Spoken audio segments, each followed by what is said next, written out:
Good morning! Another day, another mini vlog, and for today's video, ang ganda ng gising ni Wayne. Nakikipaglaro agad siya dyan ng peekaboo. Ginigising namin ang kuya niya kaso nais pa matulog.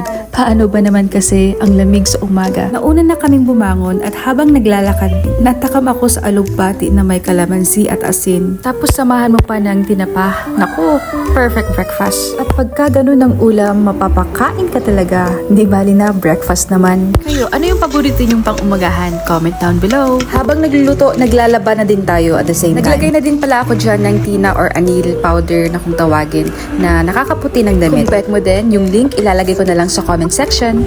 Naglagay na din pala ako ng damit sa sasakyan para always on the go. Ina-anticipate ko kasi syempre kasama ang chikiting. Expected na yan na madudumihan or pagpapawisan. Abala kami ulit sa kusina kasi balak namin na mag-picnic pagka susunduin na yung ate at kuya niya. Cancel muna ang picnic sa playground kasi tulog ang kanilang ading. Kaya yun lang muna for today's video. Thank you for watching. Bye!